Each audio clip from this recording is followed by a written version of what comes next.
All right, what is up, guys? We are back with the Promised Neverland, chapter 56.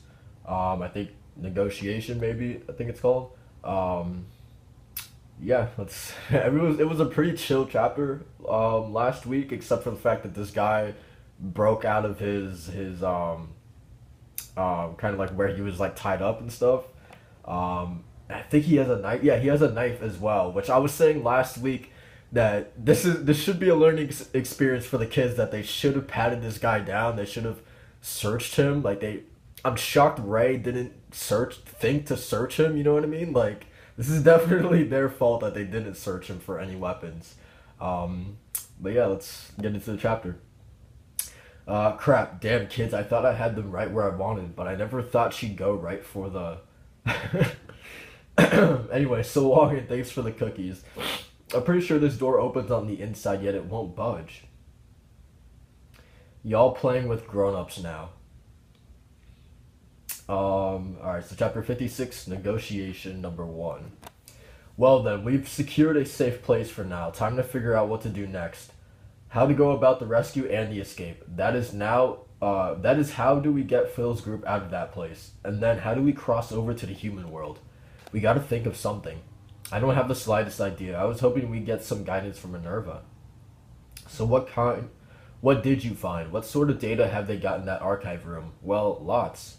We've barely even scratched the surface of everything there so far, but we found out, for example, the overall classification and general location of the plantations.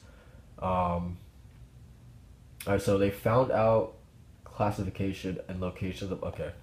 Which kind of farms there are and where.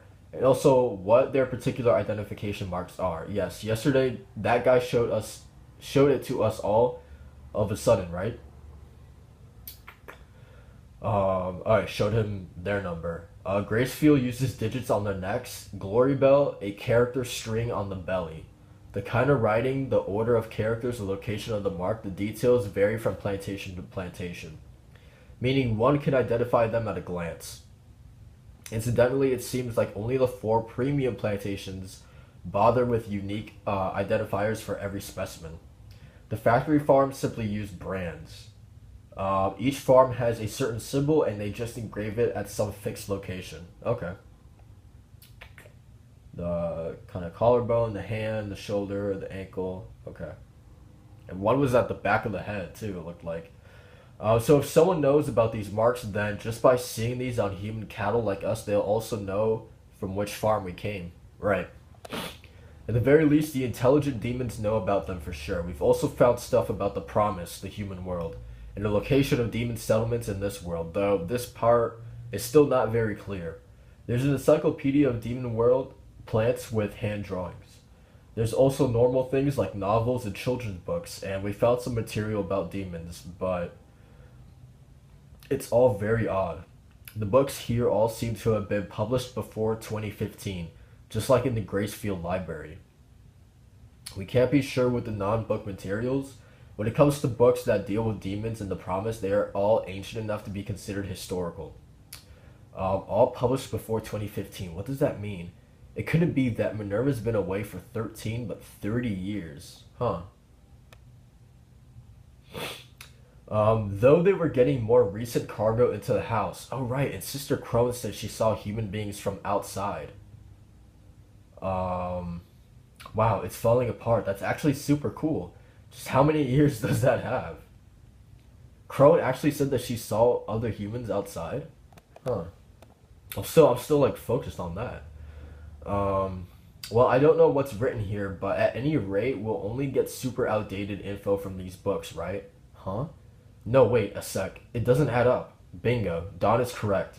Yesterday, that man knew how many of us had escaped, and also the date when we broke up. There was to be a method of getting real-time information about the world. So, like, is there, like, some surveillance in, like, I don't know, maybe in the plantations? Like, maybe Minerva set those up or something? Most likely these monitors. I have no idea how, but there should be a way of watching the farms in other places while staying inside the shelter. So, like, maybe cameras, like, set up in the trees? Because if Minerva did somehow set up cameras in the farmhouses, I don't know how Isabel or the other kind of mothers wouldn't be able to find them or see them or something like that. Unless the farmhouses have some kind of inside man, maybe. I don't know. Um, I doubt that, but maybe a demon would have planted them somehow. I don't know, man. Anyway, so it's most likely these monitors. I have no idea, but there should be a way. Yeah. Okay. So if that's right, it will probably be useful to figure out a way to rescue the others. What about a method of crossing to the other world? We found nothing about it so far. I guess we'll have to locate Minerva first, after all. What did you find out? Did you find out anything about Minerva? Yes. This. A letter? Yeah, it was inserted into one of those ancient books. Congratulations on your success in making it so far. I apologize for not being able to celebrate it with you personally. This shelter was made for you. However, should you aim for more, should you want to go beyond merely living in peace, then use your pen and head here. A0863. William Minerva. This is... Do you recall the message from the pen? The handwriting is the same. Could it be when he says beyond living here in peace, does he mean reaching the human world? I mean, that is probably the only reasonable explanation. Probably. So Minerva is in A0863. I'm not sure of that. After all, this letter must be several years old. That's true. Things probably could have changed. But after we finish giving a look through all the archived materials, Emma and I will go find A0863. What about us? That's a good plan. I like them not bringing the other kids along with them. Like, this place, at least for now, seems like it's a pretty safe shelter. So I think it's a good thing to leave, all the younger kids here, because at least they'll have a place to sleep, a safe place to sleep. They'll have food, water. So yeah, I think it's a good idea to leave them here, but we just have that guy to worry about for sure. We have to deal with him first. We'd like you to stay here and take care of the kids, and that's not the only thing we need from you guys. But Ray, in the current situation, we don't need everyone on this mission. You get it, right? The poachers.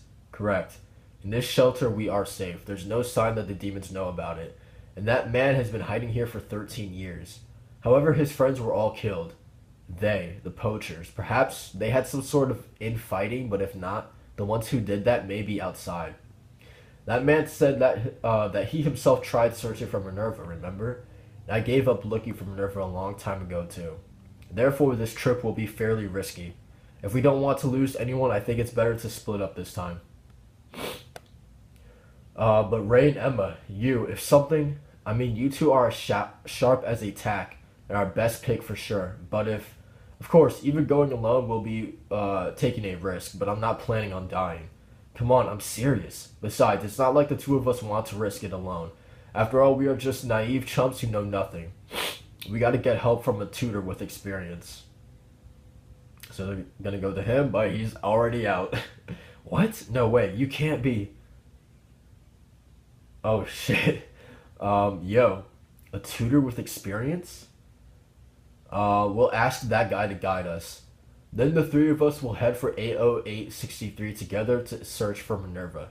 Do you really mean it? Will he agree at all? Oh, I was waiting for you. Good morning, mister. Let's make a deal. I was so happy. I love that smile on her face, dude. But the panel before that, I love it, like the shadow over her eyes, and then immediately next panel, she's just got this smile. Alright, so interesting. Let's make a deal. Why? My question is, why would he accept this deal? You know what I mean? Because he's been down here for 13 years, safe, away from the demons. Why would he risk his life to go on the outside? You know what I mean? Unless maybe like he really cares about meeting Minerva, and like that would be the only reason why, or maybe getting back at the poachers.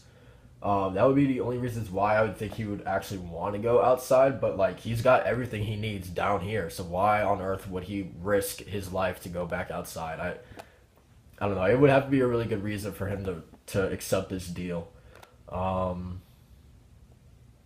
But yeah, I mean that's basically it for the chapter, really. I mean, finding out that Minerva is now in 808. What was it? 808. I don't want to say 32 because that was the last coordinates. 80863. Okay. That he's over there, but I mean, it's obviously it's 50-50 that he's there. It's obviously been like a couple years since, or actually a lot of years since that letter was in that book. So there's a good possibility that he's not in that location anymore, but obviously that's our next step to finding Minerva. It's kind of like what's that say, like the carrot on the end of the stick. Like it's literally just going from the next point. All right, he's not there. Let's go to the next point. It's I feel like that's gonna happen like for a while. With just us going from point A to point B to point C to point D, and then finding Minerva. So it's definitely gonna be a while. Like we are definitely gonna have to work for it, but we are definitely getting there. And then also, I just like the fact that we're leaving the kids here because, just to be honest, they would definitely slow down Emma and Ray. So it's a good idea to leave them here where they'll be safe, they'll have food, water, a place to sleep, away from the demons. So yeah, that was a good idea. But yeah, that's basically it for the chapter, guys. Thank you guys for watching. Like, comment, subscribe. I'll see you guys next week. Peace.